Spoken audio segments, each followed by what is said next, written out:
CPA CGMA here. And today we're going to take a little walk through what happens when your tax return has been filed with the IRS.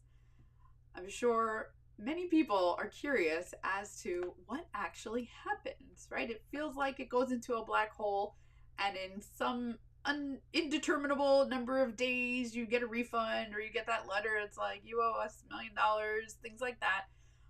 There's a process, believe it or not. There's actually a process. So if you are electronically filing your tax return, which is the recommended way, it goes into the IRS's system relatively quickly. But it doesn't mean it's been fully processed. So when we electronically file a return, we get relatively soon, like usually I would say at the longest within 48 hours, often faster, and depends on the volume and the time of year and things like that. But we usually get told, like, yay, it's good, it was accepted by the IRS, or something went wrong and you need to fix it. The things that can go wrong are often like an error on a name, an error on a social security number, things like that. Maybe there's a form missing that the IRS can tell you need to have that form, usually related to health insurance. If you get those 1095A forms, something like that would cause it to get kicked out and rejected.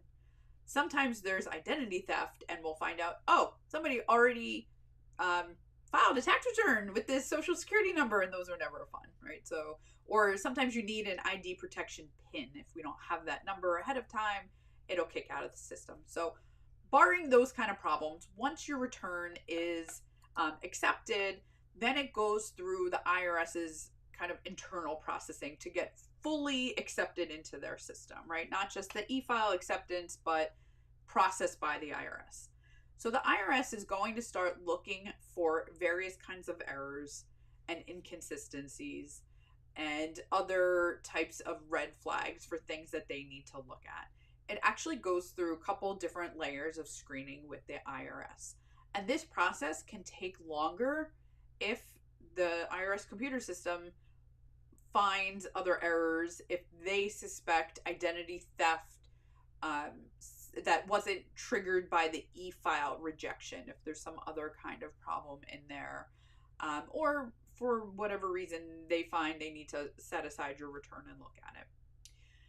And then they're going to actually do calculations, right?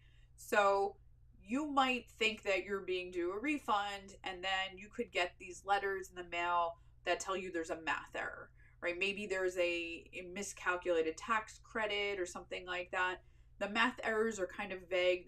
They've gotten to be, I think, a bit more popular in the types of notices that people receive from the IRS in the last year or so. That can be a hold up to processing your return, or it can cause you to lose out on a refund that maybe you had coming. The other type of issue that we see from time to time that's somewhat common, it's called a CP 2000 notice. That's where there's a mismatch in the IRS system. They say, hey, we've got this 1099 from this specific company that you made $10,000, and we don't see it anywhere on your return. So we're going to tell you, you either, if you agree with us, you owe us money, or if you don't agree with us, tell us why. Perhaps you need to amend your return. There's all kinds of responses that can go along with those CP 2000 letters, but that can also hold up things like your refund. Now, if you haven't received any letters from the IRS and you're like, where's this dang refund? I've been waiting for so long. It's been weeks, right? And usually tell people, give it a couple weeks. I think the official, maybe it's not so official. I think I read somewhere that the IRS is saying it's like around 21 days turnaround time for refunds. If 3 weeks have passed, if 4 weeks have passed, and you still haven't seen your refund, there is a handy dandy little search function on the IRS's website. You don't even need to log in, I don't think, to the ID.me. I think you can just use this site. It's irs.gov/where's-my-refund. You can Google it, you can search for it. We're going to drop it in the description for the video. You should be able to find it pretty easily. And then you're going to have to put in some of your personal information like name, date of birth, social security number, when you filed, how much you think you're getting. And they'll try to find you in the system. A lot of times it works, and I'll find out for a client, oh, hey, this, according to this, you already got it, right? Sometimes people get these direct deposits, they don't notice. If you're waiting on a check, that can be a little hairier, right? If you electronically file and you ask for a direct deposit, it's pretty easy to track you through the IRS system and track your refund through that system. So that's it. That's kind of the process. It's not instantaneous. It's gotten faster over time. It's gotten faster post COVID and that whole situation. Things are working a little bit better than they used to. So I don't think it's that opaque of a system anymore of what happens when things go into the IRS. But there's certainly an issue of if things don't go correctly, right? And when things don't go correctly, that's usually when you call people like us.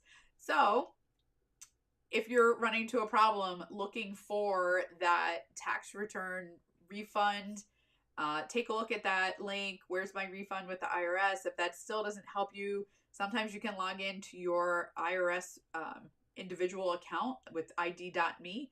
And if you still can't get the answers you need, reach out.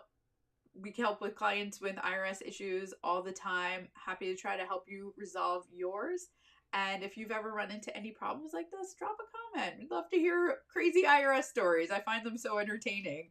I'm sure it's not entertaining at the time when you're going through it, but at the time when it's happening, or after the fact, it's a funny tale often to tell. So that's it for this video, and hopefully we'll catch you next time.